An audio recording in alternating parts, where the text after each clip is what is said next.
Do you feel like that something in Raleigh just isn't right? Hello, I'm Whitney for Raleigh. I want to talk about the cancellation of the Christmas parade again and the recent cancellation of the Veterans Day parade. Now, I'm not going to get into the excuses on this.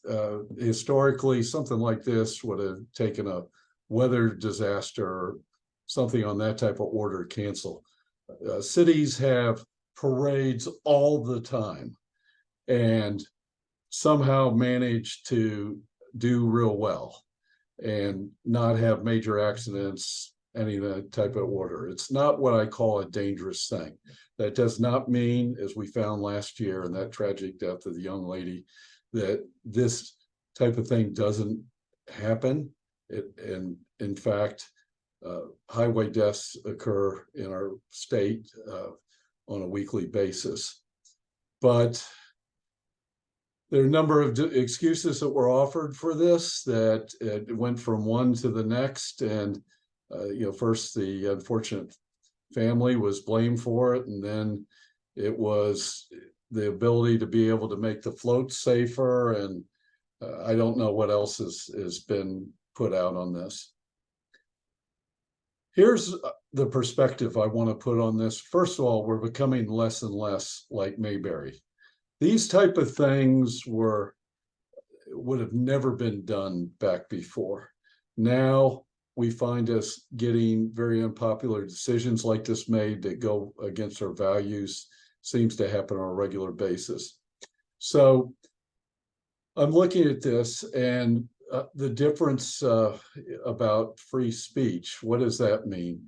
We're allowing radical groups to protest. I'm a free speech advocate. I may disagree with what you're doing. I may adamantly disagree with it.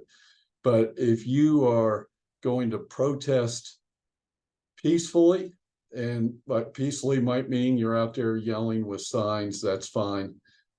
But if you're willing to protest peacefully, you have the right to do that in this country. It's called free speech. And I'm not looking to stop anyone who wants to protest peacefully to be able to go out and do that. However, in the midst of where we're allowing these type of protests to take place in Raleigh, during the pandemic, we allowed marches in Raleigh to take place.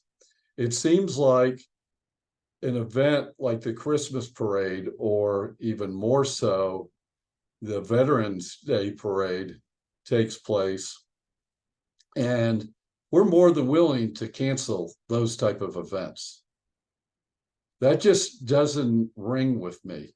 These events are free speech too. The Christmas parade is free speech. The Christmas parade recognizes the values and our culture, and these things really matter. They're the type of things that hold us together as Americans. Well, you might say, well, Whitney, that's a Christian holiday. Not all people are Christians. Well, a lot of people who aren't Christians recognize Christmas.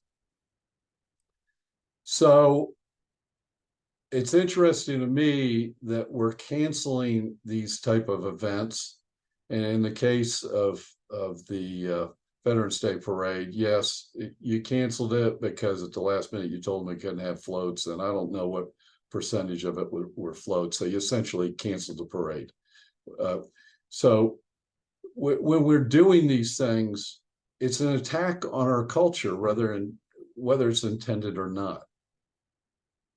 So I maintain that it's time for the public to push back on this. We still want to have certain aspects of Mayberry here in Raleigh. I've been living here for 40 years, and there's Democrats, Republicans, all sorts of administrations that come through. There's been issues. I never have seen as a citizen something like this where we're doing this. Now, you can place all the blame on the city manager's office, but at the end of the day, the city council is responsible for the decisions that get the big decisions that get made in there. And just sitting back and letting the city council take the blame for this, I haven't found the person yet who's on board with this, who thought this was a great decision. There's some other things here that are going Raleigh. Listen, we've done a lot, the administrate, things that have happened over the last year in Raleigh, or last few years in Raleigh. There's a lot of good stuff that's going on, but it can be wrecked in a heartbeat. And with rising crime levels going up, and things, homelessness and different things that are going on, these things could ruin it all for everybody. So that's my feelings on it. I hope you will subscribe to this channel, like this video if you like what you saw. If you got comments to make about it, good or bad, please put it up. I try to get to these comments and answer back on them. And I hope this information helped you. And this is Whitney for Raleigh, signing off.